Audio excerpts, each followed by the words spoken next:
சிலுவை நாதர் இயேசு கிறிஸ்துவின் இனிய திருப்பெயரிலே உங்கள் அனைவருக்கும் என்னுடைய வாழ்த்துக்களையும் தோத்திரங்களையும் தெரிவித்துக் கொள்கிறேன். திருச்சபையினுடைய வசந்த காலங்கள் என்று கருதப்படுகிற இந்த லெந்து காலங்களிலே மீண்டும் ஒரு விசை அதிகமாக ஆண்டவராய் இயேசு கிறிஸ்துவின் சிலுவையை குறித்து சிந்திக்கவும் தியானிக்கவும் கடவுள் நமக்கு அரிய வாய்ப்பை தந்ததற்காக நான் ஆண்டவருக்கு நன்றி செலுத்துகிறேன். இந்த நாளிலும் நாம் சிந்திக்கும்படியாக நமக்கு கொடுக்கப்பட்டிருக்கிற திருமறை பகுதியை நான் வாசிக்கிறேன். லூக்கா எழுதின நற்செய்தி நூல் 23ஆம் அதிகாரம் வசனங்கள் 42, 43வது வசனம். இயேசுவை நோக்கி, ஆண்டவரே, நீர் உம்முடைய ராஜ்யத்தில் வரும்போது அடியேனை நினைத்தருளும் என்றான். இயேசு அவனை நோக்கி, இன்றைக்கு நீ என்னுடனே கூட பரதேசியில் இருப்பாய் என்று மெய்யாகவே உனக்கு சொல்லுகிறேன் என்றார். அன்பானவர்களே, ஆண்டவராய் இயேசு கிறிஸ்து கொல்கதாவிலே சிலுவையிலே அடித்து தொங்கின போது அவரோடு கூட இடது பக்கத்தில் ஒருவரும் வலது பக்கத்தில் ஒருவரும் சிலுவையிலே அடிக்கப்பட்டு தொங்கவிடப்பட்டார்கள் என்பதை நற்செய்தி நூல்களிலே நாம் வாசிக்கிறோம். அதிலே ஒருவர் இயேசுவிடத்திலே கேட்ட செய்தியைத்தான் இன்றைய தியானத்தின் வசனமாகவும் அதற்கு ஆண்டவர் கொடுத்த பதிலுரையும் நாம் இன்றைக்கு வாசிக்க கேட்டோம். இயேசு கிறிஸ்து சிலுவையிலே தொங்கிக் கொண்டிருந்த போது அவருடைய பக்கத்திலே இருந்த ஒருவர் அவரிடத்திலே கேட்கிறார், ஆண்டவரே, நீர் உம்முடைய ராஜ்யத்தில் வரும்போது அடியேனை நினைத்தருளும் என்றார். அதற்கு இயேசு கிறிஸ்து, இன்றைக்கு நீ என்னோடு கூட பரதேசியில் இருப்பாய் என்று மெய்யாகவே உனக்கு சொல்லுகிறேன் என்றார். தனக்கு அருகாமையிலே சிலுவையிலே தொங்கிக் கொண்டு தன்னிடத்திலே ஒரு வேண்டுகோளை அந்த மனிதன் கேட்டபோது, குறிப்பாக அந்த மனிதன் இயேசுவிடம் கேட்டது என்னவென்றால், ஆண்டவரே, உம்முடைய ராஜ்யத்தில் வரும்போது என்னை நினைத்தருளும் என்று மாத்திரம் கேட்டார். அந்த ராஜ்யத்தில் என்னை ஏற்றுக்கொள்ளும் என்று அந்த மனிதன் இயேசுவினிடத்திலே வேண்டிக் கொள்ளவில்லை. நீர் உம்முடைய ராஜ்யத்துக்கு போகும்போது அங்கிருந்து என்னை நினைத்துக் கொள்ளும் என்கிற ஒரு வேண்டுகோளை மாத்திரம் விடுத்தான். ஆனால் இயேசுவோ, நான் இருக்கிற இடத்திலே நீயும் இன்றைக்கே இருப்பாய் என்று உண்மையாக சொல்லுகிறேன் என்கிற ஒரு அரிதான மொழியை அந்த மனிதனுக்கு தந்தார். கிறிஸ்துவுக்குள் அன்பானவர்களே, நம்முடைய விசுவாச பயணத்திலே ஒவ்வொரு நாளும் சிலுவையை நோக்கி பார்க்கிற வாய்ப்பை கடவுள் நமக்கு தந்திருக்கிறார். குறிப்பாக இந்த லெந்து காலங்களிலே அதிகமாக நாம் சிலுவையை குறித்து தியானிக்கிறோம்.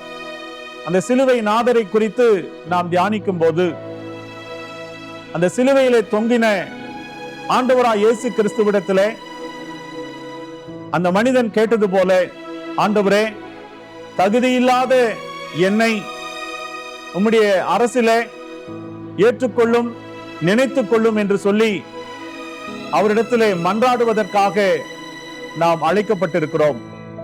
அப்படி உண்மையாக மன்றாடும் போது அவரோடு கூட நித்தியமாக வாழ்கிற ஒரு பாக்கியத்தை ஆண்டவர் நமக்கு உறுதி செய்கிறார் என்பதை இந்த லெந்து காலங்களிலே நாம் அதிகமாக கற்றுக்கொள்ள நாம் அழைக்கப்படுகிறோம். பழைய ஏற்பாட்டின் புத்தகத்திலே ஆதியாகமம் 39ஆம் அதிகாரம் வசனங்கள் 14 யோசேப்பு என்கிற ஒரு மனிதனை பற்றிய செய்தி அங்கே சொல்லப்படுகிறது. உங்களுக்கு தெரியும், எகிப்து தேசத்திலே அடிமையாக விற்கப்பட்ட யோசேப்பை சிறைச்சாலையிலே கொண்டு போய் வைக்கப்படுகிறார். அதே சிறைச்சாலையிலே எகிப்து தேசத்தினுடைய பார்வோனுக்கு பானபத்திரக்காரனாக இருந்த, அதாவது திராட்சரசத்தை அரசனுக்கு பரிமாற வேண்டிய பொறுப்பில் இருந்த ஒருவரும், உணவு சமைத்து அவருக்கு கொடுக்க வேண்டிய இன்னொருவரும் அதே சிறைச்சாலையிலே தள்ளப்படுகிறார்கள். இருவர் மீதும் ராஜ துரோக குற்றம் சாட்டப்பட்டு பார்வோன் மிகவும் கோபம் அடைந்ததினாலே இருவரையும் சிறையிலே தள்ளுகிறான். அவர்கள் இருந்த சிறைச்சாலை அறை என்பது யோசேப்பு வைக்கப்பட்டிருந்த ஒரு சிறைச்சாலை அறை. அந்த இடத்திலே இருவருக்கும் 2 வேறு சொப்பனங்கள் வருகிறது. அந்த சொப்பனங்களின் அர்த்தத்தை யோசேப்பு விளக்கி காண்பிக்கிறார். குறிப்பாக பானபத்திரக்காரனாக இருந்த அந்த மனிதனுக்கு சொப்பனத்தை விளக்கி காண்பித்த போது அதனுடைய அர்த்தத்தை சொல்லி அவரிடத்திலே ஒரு வேண்டுகோளை கொடுக்கிறார். என்ன வேண்டுகோள் என்று சொன்னால், எப்படி இயேசு கிறிஸ்துவனிடத்திலே அவருடைய பக்கத்தில் இருந்த அந்த கலகக்காரன் சிலுவையிலிருந்து இயேசுவினிடத்திலே ஒரு வேண்டுகோளை எடுத்தானோ, அதே போன்ற ஒரு வேண்டுகோள் என்னவென்று சொன்னால், நீ வாழ்வடைந்திருக்கும் போது என்னை நினைத்து என் மேல் தயவு வைத்து என் காரியத்தை பார்வோனுக்கு அறிவித்து இந்த இடத்திலிருந்து என்னை விடுதலையாக்க வேண்டும் என்று கேட்டான். ஆனால் அந்த மனிதனோ யோசேப்பு சொன்னபடி மீண்டுமாக அவனுக்கு பணி அந்த ராஜாவின் அரண்மனையிலே கொடுக்கப்படும் என்று சொன்னது போல அவன் மீண்டுமாக அதே பணியிலே சேருகிறான்.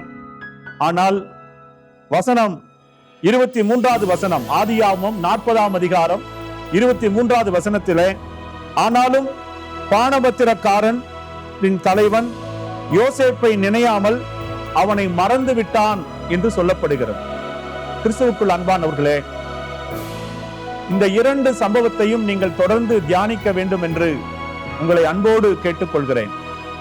உமது ராஜ்யத்தில் என்னை நினைத்தருளும் என்று சொன்ன அந்த கலகக்காரனுக்கு இன்றைக்கு நீ என்னோடு கூட என் அருகில் இருப்பாய் என்று சொன்ன ஆண்டவர் ஒரு பக்கம், இன்னொரு பக்கம் நீ வாழ்வடைந்திருக்கும் போது இந்த சிறையில இருக்கின்ற என்னை நினை என்று யோசேப்பு அந்த பானபத்திரக்காரனிடத்தினை சொன்ன அந்த வார்த்தை அவன் மறந்து போனான் என்று வாசிக்கிறோம்.